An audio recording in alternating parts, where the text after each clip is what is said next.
any other strategies, techniques? I mean, what else do you believe in that makes you, as an ASM, as a sales manager, just a quality person and makes you successful in the power sports sales arena? I think one of the biggest ones was being present. So what I mean by that is, yeah, you're there physically and everything like that, but you're and in your mind, like you know what your end result is. Like you want to sell something, obviously, or whatever. But at the same time, you want to make sure that you're guiding that person. So therefore, you're practically listening. You're not you're not leading the customer, but you're guiding the customer. So they're making their own decisions, right? But at the same time, you are listening for those cues. You're acknowledging them. I was a big face reader. So like I'd ask a couple of questions and wait for their response, listen, listen, listen. When they're sitting on a motorcycle, watching their facial, like their expression.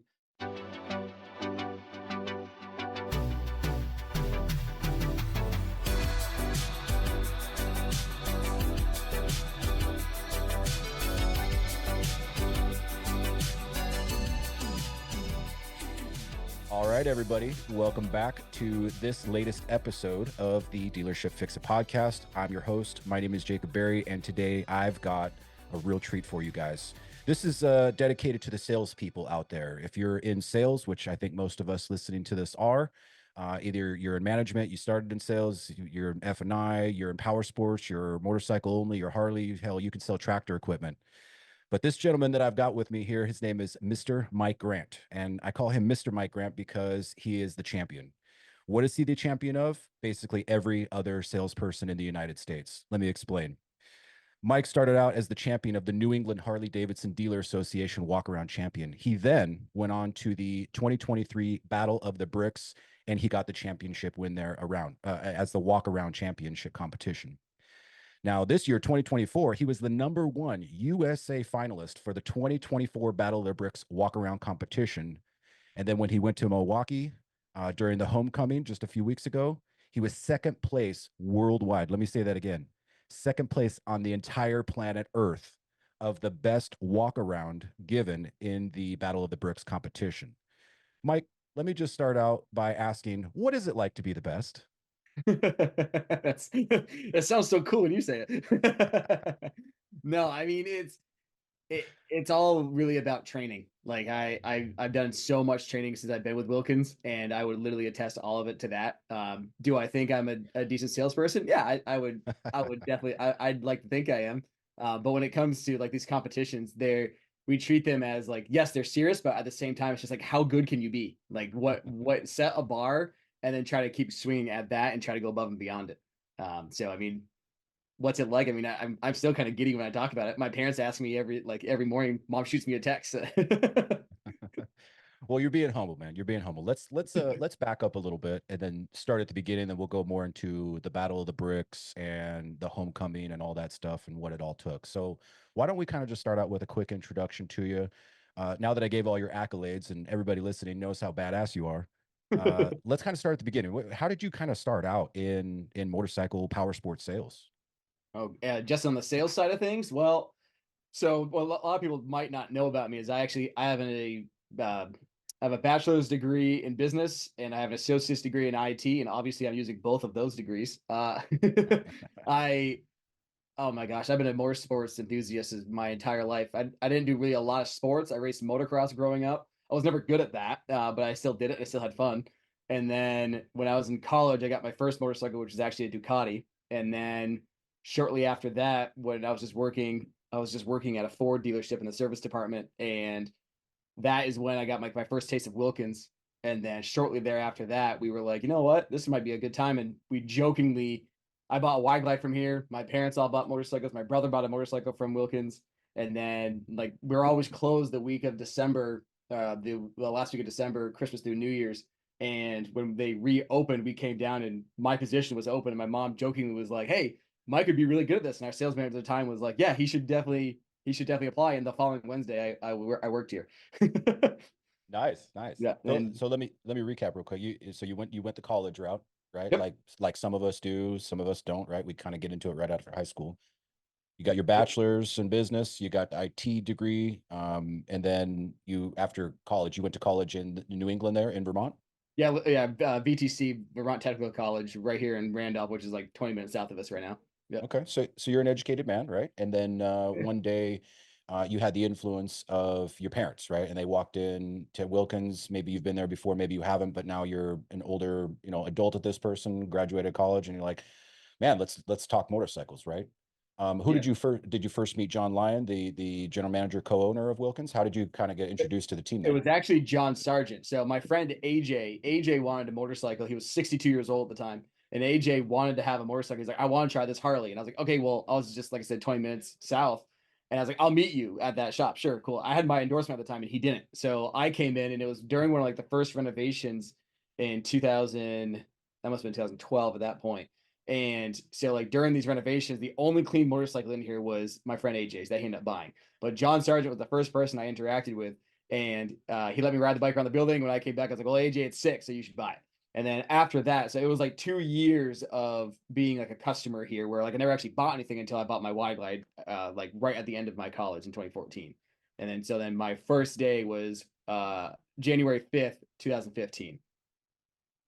Nice. Okay. So it's been about 10 years then since you bought that Yeah. wide glide, and that's kind of what put you on this path. Okay. Yep.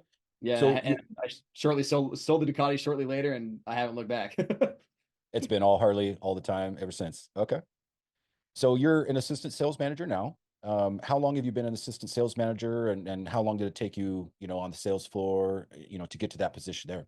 Yeah, so let's see. I took over as an assistant sales manager in 2022. So it's like just at the tail end of the COVID era, as we call it. Okay. And yeah, so I was a salesperson from 2015 to the end of 2021. And that's when we met with like the Harley team. Harley has a team that like they meet with dealerships, like this is going well, this is where we think you can improve and stuff like that. And one of the ideas was switching to this assistant sales manager model. So we never had this. The old way was if you were a customer, you worked with a salesperson all the way to F&I. Yep. And I hold the record for most sold, which was 2021. I sold 218 motorcycles, which their previous record was like 165. And so that year, that was the year of like my crowning jewel, if like that I'm probably like, the most pumped about. And then at the end of 21, they popped this idea out, and I'll be the first person to tell you that I was not a fan. I was Yeah. not thrilled. I didn't like that model. I didn't really understand it. And then we started trying it, and it was amazing. And then 2022, it was the best year we've ever had. We sold like 730 motorcycles, I think, in 2022 under the new ASM model, and I was the only ASM. And so all the deals went through me. And the only thing that we think was the most success was we were able to give 100% of the people 100% of the product 100% of the time. And it was the same thing. Like, so when they got to me, I knew exactly what I was going A to B or A to Z, whatever. And everybody got that exact same process. There wasn't like a wavering, like if you had a nervous salesperson worried about trade numbers, I didn't care about trade numbers. I'm like, it's just a number. Like, I don't make up numbers, the market does. So like just roll with it. And Yeah. so then we now have Eric, who's also an ASM. He came on as an ASM last year. So we have two ASMs. John's our sales manager, obviously, and we're plugging along, having fun. Okay. So let's back up there a little bit. So in 2021, you said that you crushed the record. It used to be 165 motorcycles sold in 1 year. You crushed it with 218. Is that the standing record? It's only 3 years ago. Yep. So well, I have to redo my intro now because now it's the salesperson's record holder for the most new motorcycles or motorcycles period. It was motorcycles period, yeah. Yeah, Motorcycles period. I did have the most new 218. bikes, yes, but it was most units sold that year was 218, yeah. 218 divided by 12, that's 18 motorcycles on average per month. 18 and a quarter Yeah. motorcycle. Okay. And we're always closed on Sundays and Mondays. And oh gosh, what was I can't remember what the previous record was for the month, but I had April, May, June, and July all were 30 bike units a month. For one person, you Yep. sold, that's one a day. Yep. And Look, yeah, I was there most of those months for like 18 days, 18 to 21, because we were closed those days. all you other salespeople, you better be listening to this. Okay, so let's talk about that ASM upgrade that you got. Upgrades, you first looked at it as a downgrade, right? So you're trucking along, you're crushing records, you're being the best salesperson in the country at this point in terms of rolling the metal, right? They come in, they approach you, they say, we think that you becoming an ASM would be good for the dealership. At first, I'm sure this is scary, right? as a Terrifying. operate as John as the operator, or John Sargent as the sales manager. That's scary, taking your best guy off the floor and moving him into an assistant position, right? And now you're responsible for the entire crew, and you've got what, four, five, six salespeople to kind of manage, right? At that time, we had 5. Five. Okay. So that's scary, taking your best guy off and then trying to influence the rest of the team, right? Ultimately, it was a success, right? What are some of the things that you implemented to your current sales staff that was really helpful for you now that you're in this manager role? One of the biggest things was, it's gonna sound like really stupid, but literally like smiling on the phone. It's, I can't tell you like how that created a lot of success for, like, how much success it created for me was just like being genuinely excited to talk to somebody. I mean, as you know, like I don't shut up anyway, but you'll learn more about that in the competition. But like it's just a genuine excitement for people. Like I remember when I got my first Harley and how excited I was. I remember how John made me feel. And that's how I've always wanted people to feel. And yes, you get some people that have been buying bikes since well before I was ever born. And so they're just kind of like, yeah, it's just another motorcycle. But sometimes you deal with some people, and we've all dealt with people like this. You deal with some people that you're like, hey, I'm not sure how well that one went. They don't seem very excited to even speak to me. And then meanwhile, you've got Randy that shows up who is so excited that he cries when we do a celebration for him, a grown 52-year-old man crying. And like that is an experience. Like the biggest thing that I always translate to my team is just make an experience and be their friend, because that's literally what we are. Like we're here to make dreams come true, and that's literally what we do. You guys do that well. I mean, it's all about the experience when a customer comes in, right? Whether they're buying that day or not, it's always an experience every time they come through your door. Mhm. One thing I heard you say is, when I asked you what was one of the biggest things that you implemented, you mentioned you smile on the phone. So you didn't even go the route of, hey, when you're in front of a customer or when you do your walk around, you mentioned on the phone. And from my experience, not a lot of floor sales guys, if you will, even answer the phone, or if they do, they're not really putting that much emphasis on it, right? They hone their skills on the belly to belly sales. But that's the first thing you said. Tell me a little bit more about the phone sales. How is that a part of your process? Well, so yeah, we've translated in the last 2 years that we have 2 gals in our BDC. We introduced the BDC idea. Again, a similar scenario of 100% of the people, 100% of the experience, that kind of idea. But like our salespeople still make phone calls. So let's say I walk in and I work with Zach or Eric, and they need to take my information, and I don't buy that day. They're following up, and they're calling me or texting me or emailing me, and they need to be Wilkins, if you will, on the phone with that person. So that's one of the biggest things that for my team is like, listen, if I walk by you and I can hear like, and you can hear a smile. That's the big thing, is you can literally hear a smile. Like, hey, thanks for calling Wilkins Harley-Davidson. What can I do for you today? Hey, thanks for calling Wilkins Harley-Davidson. What's going on today? You can literally hear a smile. And if I can't hear that smile, then I'm going to turn around and I did it actually to one of our guys the other day. I stood in front of him and I just did this. I just smiled, and he smiled, and like 20 seconds later, he got the appointment. Was it because of the smile? I don't know, but I feel better knowing that he smiled.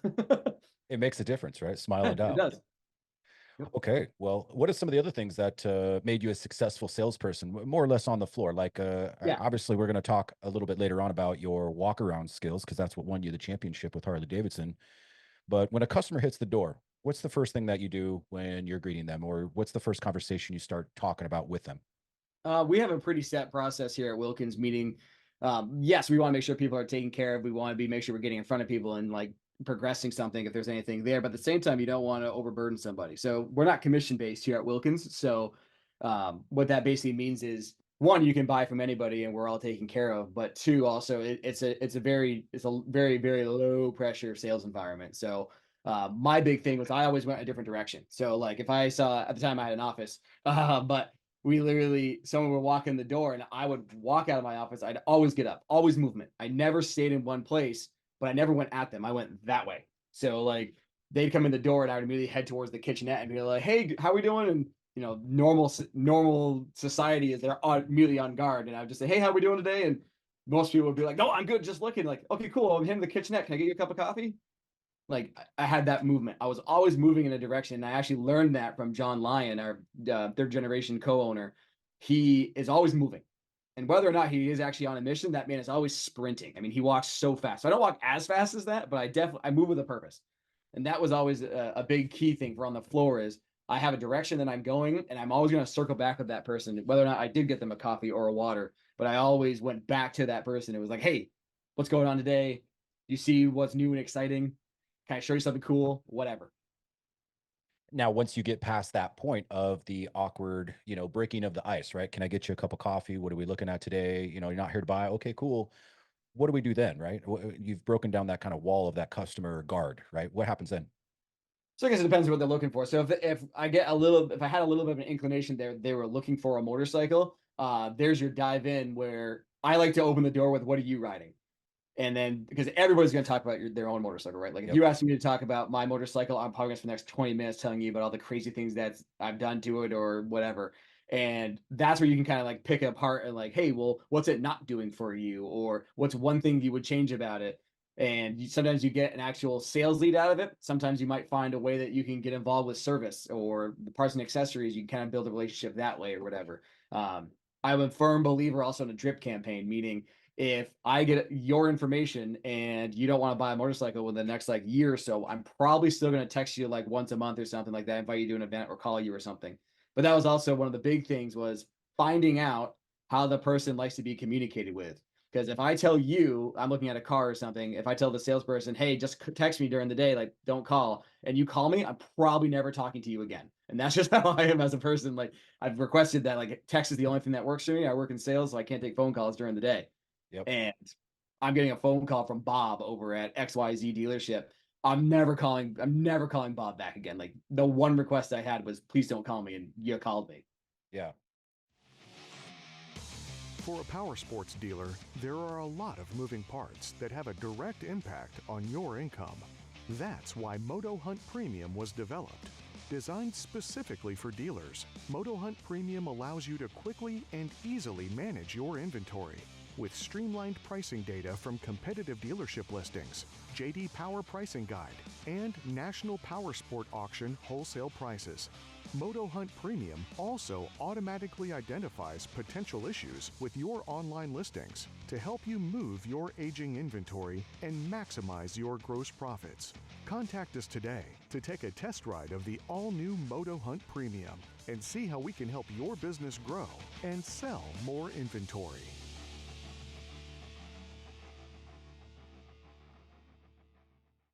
How many text messages and calls do you think you're making a day when you're at the office? What I'm doing like now, or when I was like in the sales position. Let's talk about both. In the sales position, I averaged 40 to 50 outbounds a day while still selling that amount of motorcycles. And that would include, phone calls, text, email. So it's like all three. I did not believe in like pre-built, and this, I did not believe in pre-built emails. I don't like them. Still don't like them to an extent, but they have context sometimes. But it was always personalized. Like they knew that they were getting a message from Mike Grant.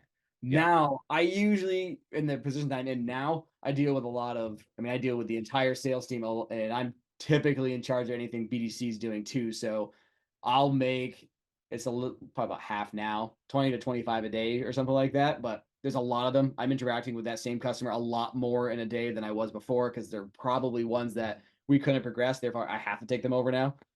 That kind of thing. Smart. So 40 to 50 calls or outbounds, as you put it, calls, text, Yep. emails, right? So you're always grinding. And then now you're in the ASM position, and now you're overseeing, making sure the whole team is doing at least that or more, right? Right. So you've leveraged what you were doing on your own with an entire staff. I mean, that's impressive, right? Real quick, your nickname is the Wolf. I don't think I ever asked you where you got that nickname. Why do they call you Mike the Wolf?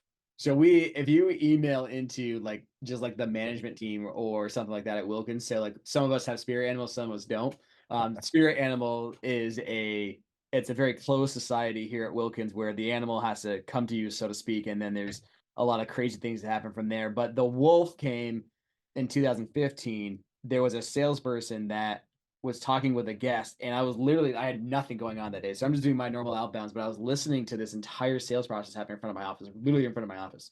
And so he walks them all the way up until the point of a sit, but then he just leaves. And like they still stand there sitting at the motorcycle, and I'm like waiting and I'm waiting. And finally I walked out and I asked him, I was like, hey man, like what's going on with these people? He's like, no, they're not buying it. I was like, okay, can I run with it? And he's like, yeah, dude, go for it. Like, you're not going to go anywhere. Like, okay. 20 minutes later, I sold the motorcycle. I got them in the office because again, back then we had to do the whole like 6 square process and everything like that ourselves. Yeah. I locked them up. I got their trade, everything. They bought the motorcycle, and I remember my manager at the time, Matt. He walked out. And he just goes, he's like, dude, like you like circled that prey like a wolf. Like that was crazy. And I was just like, there it is. So it has literally been that. So like you can call Wilkins and you can ask for Mike, Michael, Grant, Wolf, Wolfie, that kind of stuff. The guy with a lot of tattoos and a shitty beard, and like you'll always just get transferred right to me, and it's just funny things like that. Oh, I love it. I love it. Well, that's a good nickname to have. At least it's not something else, right? Yeah, right. Yeah. But I know I do not. I do own one Wolf shirt. My grandparents gave it to me, and so I hold that near and dear. But I have worn it once, but it is in my closet. I have one Wolf shirt. I love it. Okay, well, one last question about how exquisite of a salesperson you are, right? Because this podcast is all about providing value to the industry, right? If the unique audience that we have with this podcast is power sports and motorcycle dealers, a lot of them are salespeople, some of them are managers, and so I always like to try to draw some value out of the people that I talk to. So we kind of went through some of the practices here, which I'll summarize. But any other strategies, techniques? I mean, what else do you believe in that makes you, as an ASM, as a sales manager, just a quality person and makes you successful in the power sports sales arena? That's a great question. I think one of the biggest ones was being present. So what I mean by that is, yeah, you're there physically and everything like that, but you're, and in your mind, like you know what your end result is. Like you want to sell something, obviously, or whatever. But at the same time, you want to make sure that you're guiding that person. So therefore, you're practically listening. You're not leading the customer, but you're guiding the customer. So they're making their own decisions, right? But at the same time, you are listening for those cues. You're acknowledging them. I was a big face reader. So like I'd ask a couple of questions and wait for their response, listen. When they're sitting on a motorcycle, watching their facial, like their expression. You could tell real quick when someone sat on a Heritage, but then they kind of like, but then they sat on a Street Bob and they were like, boom, that's what I'm looking for right there. Yeah. So, and using that for obviously your advantage, but also their own advantage too. Like they're excited. They didn't just walk into a Harley-Davidson dealership. Like it's not JCPenney's, right? Like you don't walk, you're probably on a mission. You probably like motorcycles. So that's why they're in your shop. So being present with that person, both physically, mentally, and listening and actually being involved with that person. You're not being distracted and just kind of, oh, what's over here? And oh, Yeah, let right. me I'm check not my looking phone. around. I'm not looking around or anything like that. Well, I'm like, so like, where's your favorite place to ride? Yeah. Let me check my phone, Yeah. Okay. Oh yeah. My phone never was in my pocket when I was with a customer ever. Smart. It's very distracting. Or like the same, like we wear headpieces so we can kind of communicate. But if I was with a customer and the moment I heard my own name, I would always flick it out of my ear and I would just keep going with what I was doing. Yeah. You got a customer in front of you, right? That's what counts the most. Right. Okay. So for everyone out there in podcast land that's listening, let me just break down this whole entire interview into a couple summarizations. So if you want to be as good as Mike is, you'll never be better. I can guarantee that. But if you want to try, if you want to try to scratch the ceiling that Mike is firmly sitting at, watching over the rest of the motorcycle industry as the #1 salesperson, here's some things to do.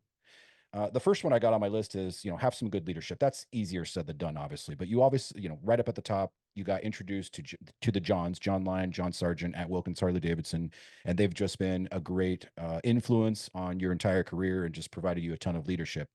After that, everything's on you, right?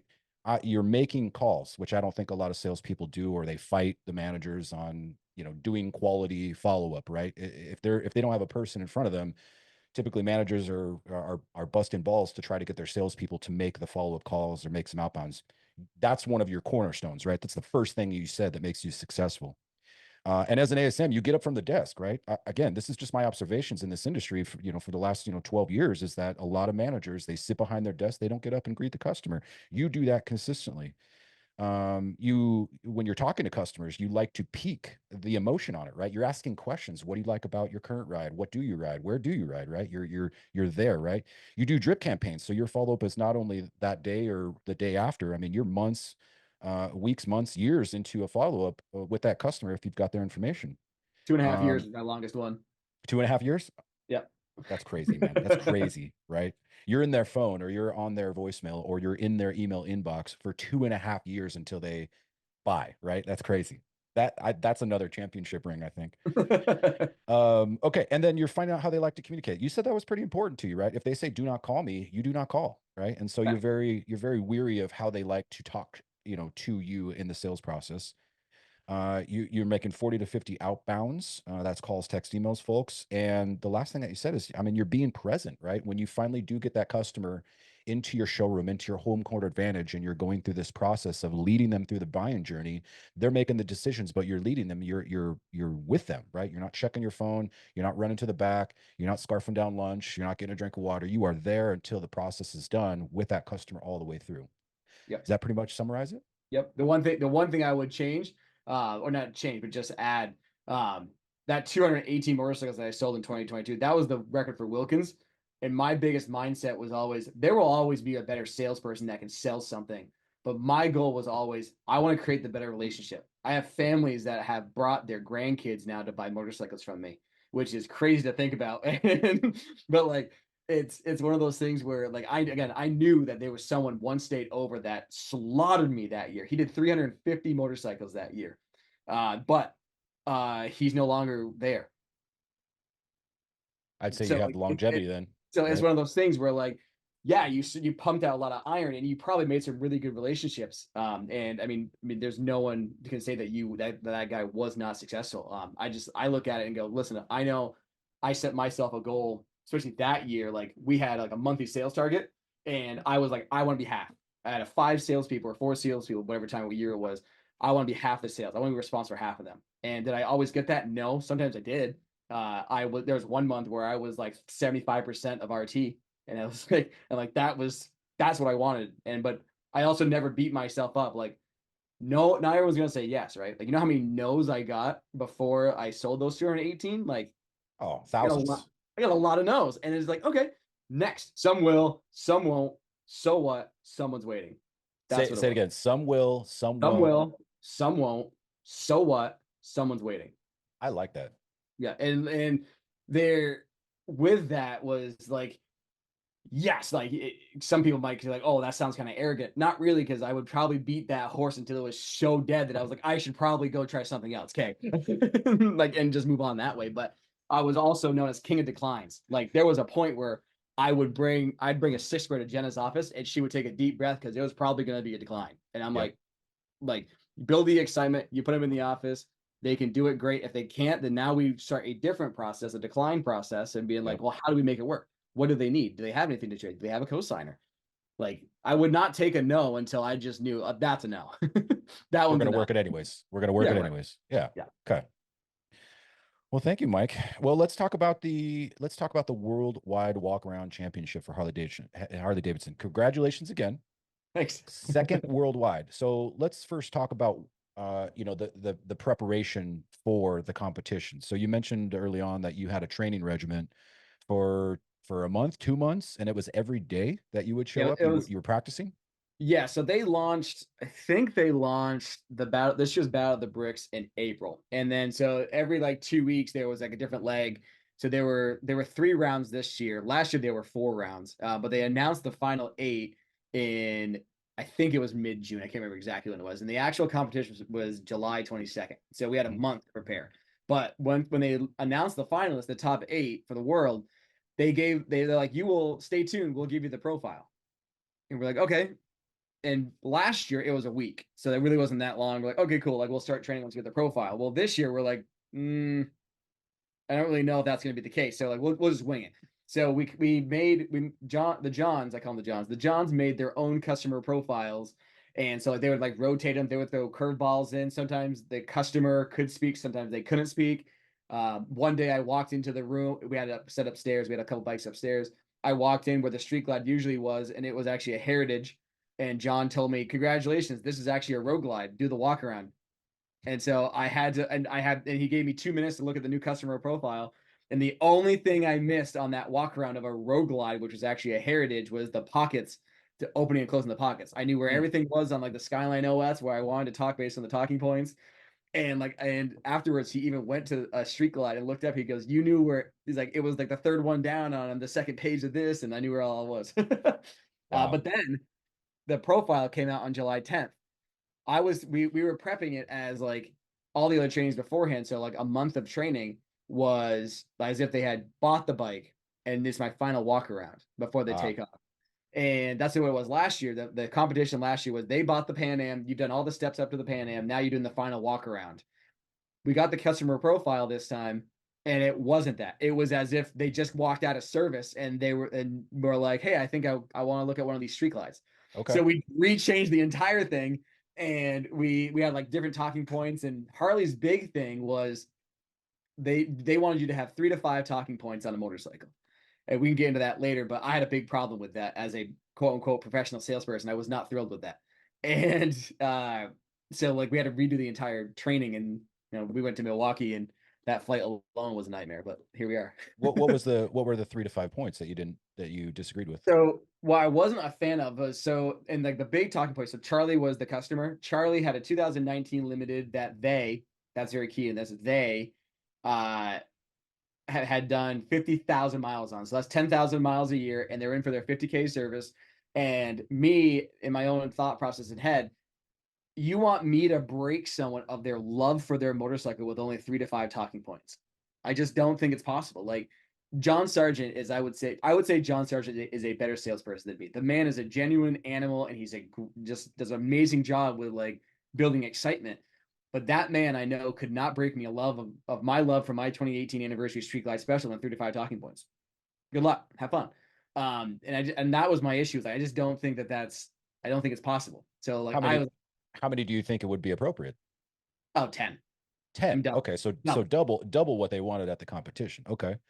And there's so many differences. So they had a 2019 limited. So now looking at a 2024 Street Glide. So I mean, there's a complete change, like drastic change. You got suspension changes, motor changes, look changes, fairing changes, audio changes.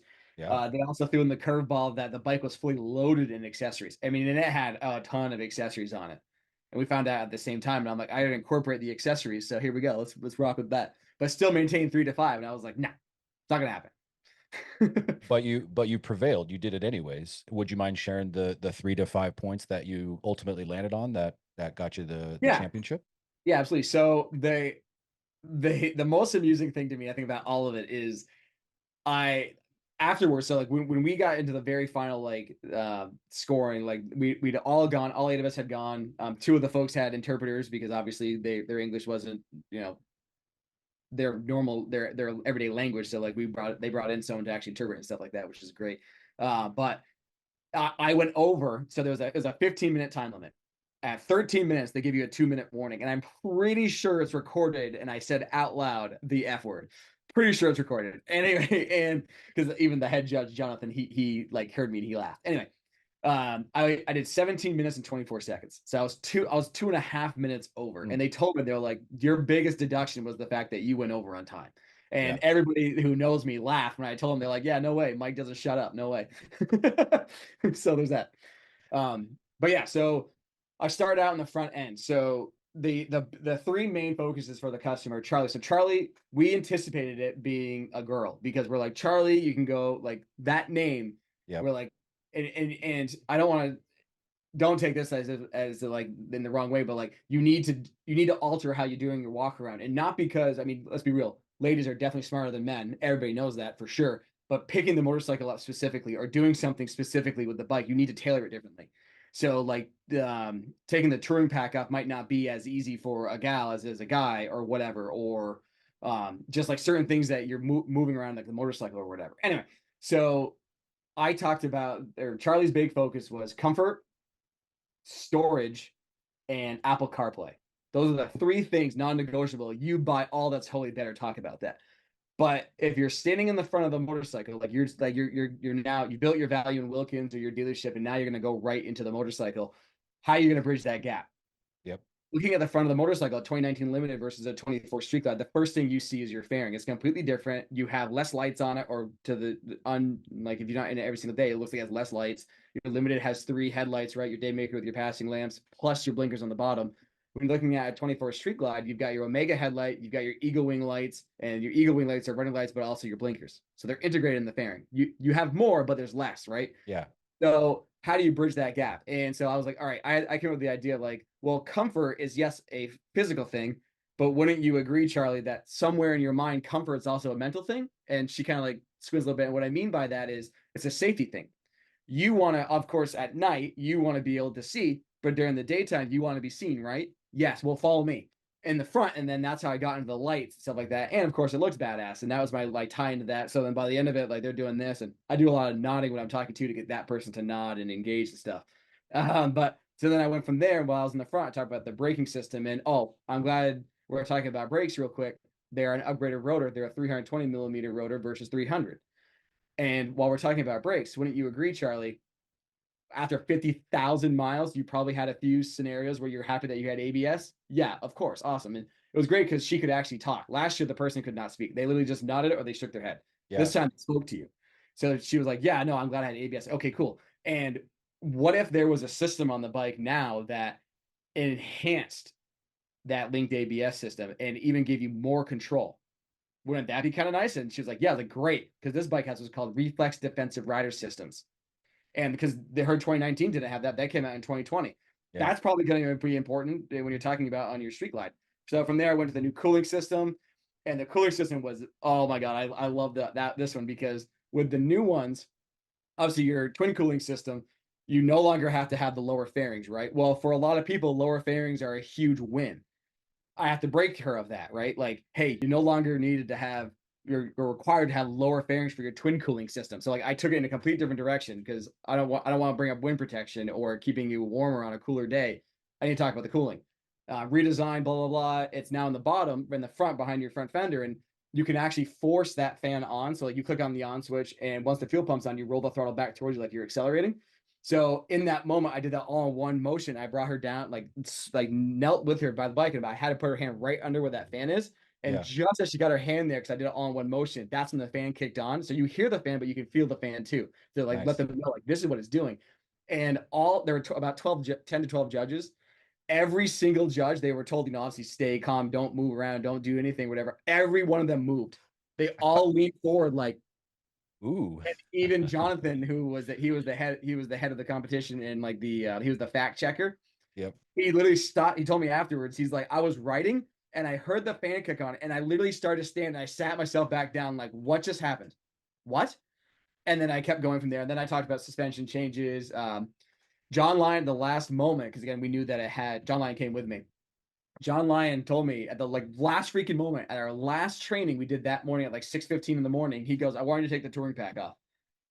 And I'm like, don't add, are you kidding me? Don't add something right now. Like, okay. But I know that if sometimes coming from Harley, the pins aren't lining up properly. And if you don't catch it during like when you're installing or something like that, it doesn't always work properly. So I'm like, I'm going to give myself one shot.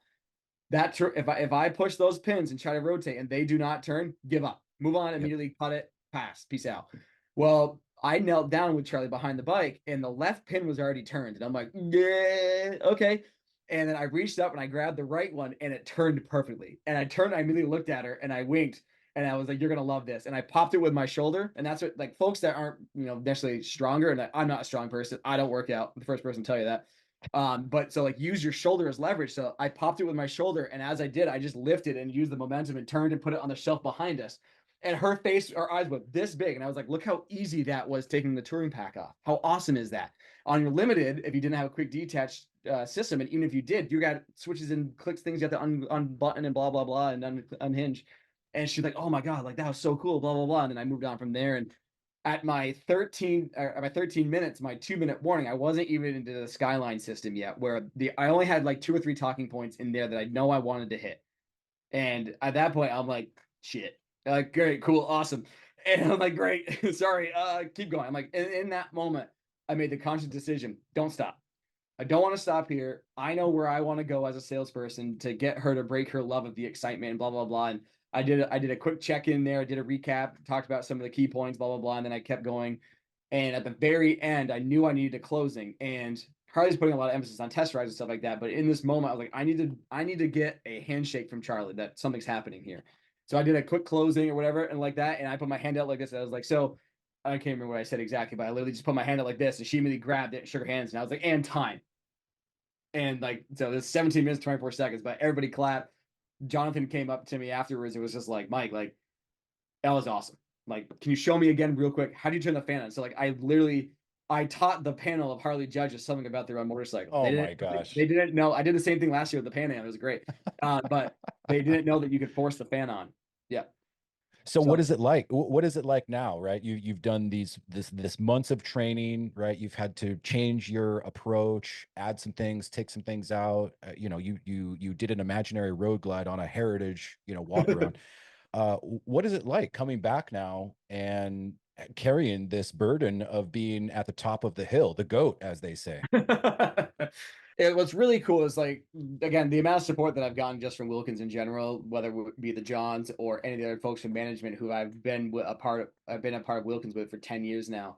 Like I did my best to not cry when I walked in the door because like they threw like a party for me. It was so awesome. I like scotch. So they got me a scotch. They had like those popular things and everything's crazy. But what's really cool, so John posted it on Facebook, and I bet every day right now I've got between like 10 and 15 people that will come and be like, hey, congratulations. And I just have a quick little chat with them. So like it doesn't change who I am. Like I always act like excited to talk to people because I am excited to talk to people because, as you know, I talk a lot. But it's just like another day for me where I'm just like, cool. Like I have some really cool accolades that if you asked me 10 years ago if I'd be a part of Harley-Davidson or have tattoos or anything, like college Mike Grant would have been like, what on earth are you talking about? Like, so that's always, I've always had this work ethic of you have high days and you have low days, and you need to make sure that you are always level headed and you're just there to do your job and make people's dream come true. And that's all that I've ever really cared about. So I think all these things have served you well. The way you talk, your work ethic, where you're from, who you're influenced by. I think that it's just made you into this person, this wolf, this monster, right? So well, congratulations again. Just as a mention, right? You were second place worldwide. How many people overall? I mean, how many people? 1,100. 11 out of 1,100 people. You Yep. came in second place, but it's first in the United States, but second place worldwide. And the gentleman that won, his name is Shane, and Yeah. he's from HD of Sydney, Australia, right? Yeah, I'm pretty sure Okay. he was from Australia. I'm pretty sure it's the Sydney dealership. Yeah. Yep. So just an honorable mention to Shane. Shane actually won the first place worldwide. Congrats to him. But He's such an awesome dude. I mean, he and I had a quick side tangent. He and I had a 20-minute conversation, just one-on-one, like in the hallway in our hotel after the competition. It was like 4 hours later, and I just went back to my room or something, and I saw him. She was texting with his wife, and he was like, and I won't try to do the accent because I'll butcher it, but it was amazing. But he's like, can I talk to you just real quick? And so he had a few things, and I'm the kind of person that like, would I have loved to win? Sure, absolutely. Like, who doesn't love to win for sure? But all I wanted to do, like he tells a little bit about his life story, and he has had a hard life, man. Like he doesn't even have a car at home. So the grand prize for the competition was a road glide, and so the winner of the road glide, like it's being shipped to him. But he's gonna sell the road glide so he can buy his family a car. Like the man doesn't have a car, so like that kind of stuff, and like it was great because and we went to a couple bars afterwards. We had like 4 hours to kill before like the final party, and he wasn't taking any credit. Like he's the global winner of the Battle of the Bricks competition, and he's taking no credit. He's like, I did it with a bunch of cool guys and gals and blah blah blah and all that stuff. And so like he'd be done talking, and I'd be like, and by the way, this is the winner, by the way, and like just throw that out there so that person could give him some recognition because like he's king. The man's literally king, and he should act like it. Like he should show like just be pumped. And he brought that up. He's like when his acceptance speech, if you will, that he did, like I'm the kind of guy that if I see a grown man crying, I'm probably going to cry with them, and I'm like barely holding on. And he told me, he's like, I thought you were teary-eyed because you didn't win, but now after the last like 4 hours talking to you, like I think you were crying with me. I was like, I was literally crying with you. Yes, like I was crying with you because like, dude, you've been through some shit. Yeah. like you deserve this, man. Like take some like just be pumped. Like look what you've accomplished. Like this is huge, man. Like heck yeah. It's a big deal. Sorry. No, it's a big deal, man. I mean, not only coming from Australia, right, to the US, to Milwaukee of all places, you're standing in front of some of the greats. And, as I heard it from you and from the Johns, he just had a little bit more of a story to tell that pulled on some heartstrings, right? He was still a fantastic walk around, but he had that one little extra something to provide in the walk around that put him over the edge. Otherwise, the championship was yours, as far as I understand it. I think his big thing was his excitement. I mean, that man could sell anything to anybody just on pure excitement alone. He told me because I was going through a few things, like a notes with him like the day before or whatever. And he told me afterwards, he was like, dude, I was terrified because one, you won the Pan Am competition last year. Yep. He goes, but your tech specs, like, you know, what the, like the fan, he's like, I didn't know you even had a fan. And so he goes on and on. I'm like, dude, it's not about that though. Like, you are selling excitement. Yes. Like, that's what, think of the Harley brand. Like, we sell emotion, we sell excitement, we sell brother, and like all the other things. And like, that's what won. Like, you did that. Like, you sold the excitement. And I was like, it doesn't matter about tech specs or anything like that. I don't know anything about motors. If you if you tell me to do a 5K on a motorcycle right now, it'd take me 6 hours to do it. Like, I'm not mechanically inclined. Like, you sell excitement. And so yeah, I had asked, because we all agreed, like, just say who the winner is and then we'll be good from there. And then, like, okay, cool, awesome. So after they did that, I was like, well, I'd like to meet with the judges just one-on-one, please, or the judges and me. And like, because I learned the best of what went well, what didn't go well. So anyway, so they brought me into the room and I was like, all right, well, the first question is, where did I place? Like, that's the first thing I said. I know I said out there, I didn't want to know. I need to know. Yeah. And so like, they showed me that I got like the scoring cards and everything like that. And I got second. And the biggest contributing factor was the fact that I went over on the time. And I was like, I'm like, okay, no worries. And Jonathan spoke up and even said, he's like, but I'm glad you didn't stop, because the fact that you didn't stop, like, there was a reason, like, tell us. And I told him, I was like, because I don't believe that you can break someone of their love and their motorcycle between 3 and 5 reasons. And I knew at that 2 minutes, I was like, I can't stop. I need to continue what I'm going to, otherwise it's just gonna be weird, where I'm like, yeah, this is your Skyline OS. And time, like, no, like, I need to continue what I'm doing. The talking points, like what it actually means to the person. So, and that was a big thing too, was obviously making sure like what I'm talking about is relevant to the person. So you're doing those check-ins, and it wasn't just me rambling like I am now. Like, it actually, like, everything I had was a check back. And like, does that make sense? You'd agree that that is probably a pretty solid comfort point. Yes. Great. Next. And then down that kind of a way. But yeah, so it was pretty cool. And Jonathan brought up the fan thing, and every single judge they were all talking over each other. They're all like, what? Like, we were mind blown. Like, what the freak just happened? And they're like, you did it so smooth. Like, because I clicked on the ignition. I just rolled on the throttle as I squatted or as I knelt. And that's just what kicked the fan on by the time we put our hand under it so they could actually see what it was doing. It was so awesome. Well, just regarding the time thing, I mean, I don't know if any of the other contestants did this, but getting the handshake at the end, I mean, that's a mini buying moment. That's a mini commitment, right? And Yep. That's what you chose to end with, because that's what happens in real life at the dealership, right? Yep. You have to get the guy to shake your hand and say, hey, let's just do this, or let's go over to the table, or let's get the paperwork done, or let's go appraise your trade-in, right?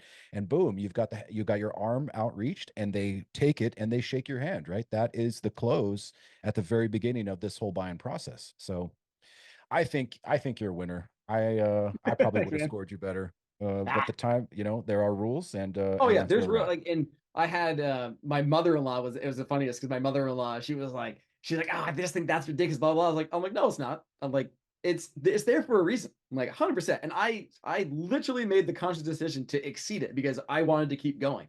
Yep. And I'm like, I don't regret a thing. I'm like, keep going. Do what I was set there to do, and be the salesperson that I needed to be. I love it, Mike. I love it. Well, as we kind of round out the end of our conversation here, just congratulations again. The real kind of the end of the conversation that I'd like to have with you is, like I said before, let's provide some value. What would Mike the Wolf grant, champion of the Battle of the Bricks, second place worldwide? What would you finally say is the biggest piece of advice for any salesperson out there listening to this that wants to get a little better at their game? I'd say the biggest one is show up. And I know that sounds like every salesperson or every sales trainer that's ever said anything ever, but literally, I've had people who didn't do the competition, but I know they probably I know definitively that they know more about the motorcycle than I do. But you can't win if you don't show up. And I genuinely believe it's the same thing for, like, when you show up to work to sell motorcycles or to make dreams come true, you need to show up, and you need to leave what you have going on at the door. So like at Wilkins, we have a Credo card at Wilkins. It has like 15 things on. They're like, if you want to be a Wilkins team member, you need to say yes to every single one of these things. And one of them is leaving your stuff at the door.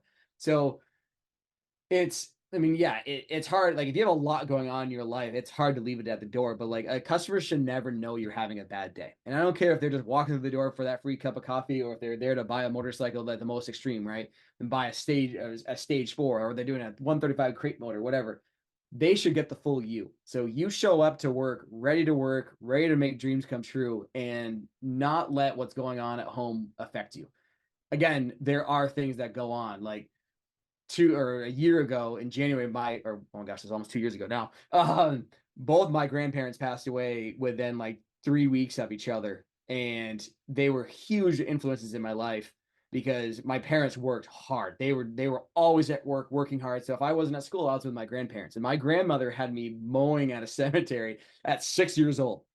And so like I have been working since I was 6 years old. And I remember one day I back then, so at 6 years old, I was either sweeping grass off stones. So she would mow the cemetery and I would come behind her with a broom, and it would take hours, obviously, and we would sweep off stones. And she taught, and there was one day I was not having it. I think I was like 7 or maybe even 8 years old at that time, but I wasn't having it. And I skipped an entire row of stones. And she came back through, and I remember I will never forget it. She flicked off that mower, turned the mower off. She goes, "Why'd you even show up?" And I sat there, and I remember, I think I even cried back then, but I was so distraught. She goes, "The lesson is, if you don't show up to work, why'd you show up?" And I will never forget that, ever. And so again, going back that way, like I lost both my grandparents in basically that same month.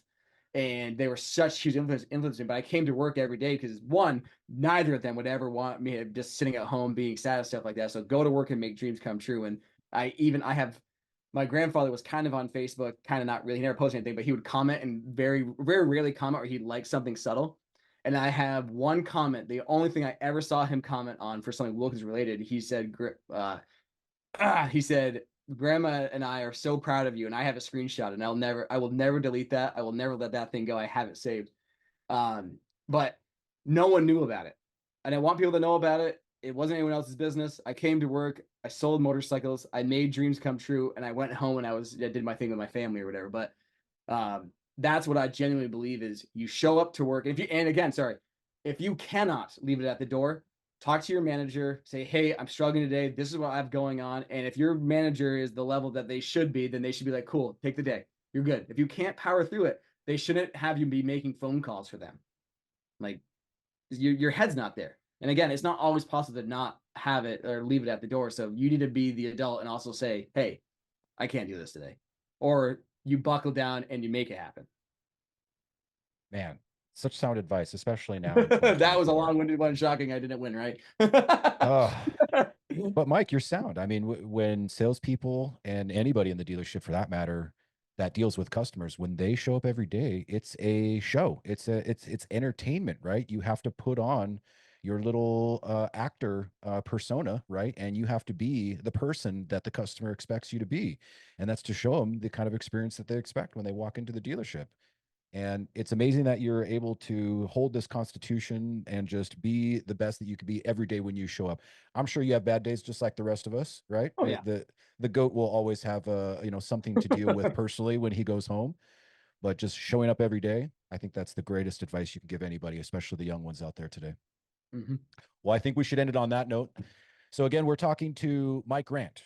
Let me go through your resume once more. He's the champion of the New England Harley-Davidson Dealer Association walk-around competition. He's the champion of the National 2023 Battle at the Bricks walk-around competition. He's the #1 USA finalist for the 2024 Battle at the Bricks walk-around competition, and globally, 1,100 people. Second place, only because of time limit, 2024 Battle at the Bricks walk-around competition in Milwaukee, Wisconsin on a 2024 Street Glide. Mike, you're my hero. Thank you so much for doing this. I look forward to all of our conversations. And any last words? No, I appreciate it. Thank you very much. That's awesome. I love it. We'll go sell some bikes today, man. Thank you for the hour that you given us. Yeah, buddy. All right, man.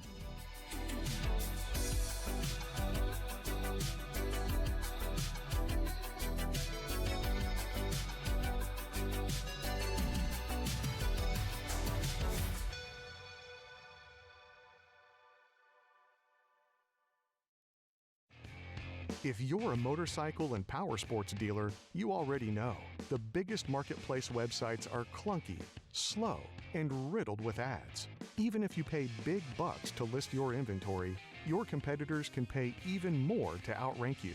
That's why we created MotoHunt. Our site is famously streamlined and quick, with no extra nonsense to confuse buyers or dealers. That's why we rank so high in search results without having to spend millions in advertising. Why pay 3 times as much? At MotoHunt, one low price covers everything a dealer needs to get their inventory listed and collecting leads fast, with no multi-level pricing tiers and no way for your competition to out-premium you. No matter how many listings or leads you generate, your subscription price is the same.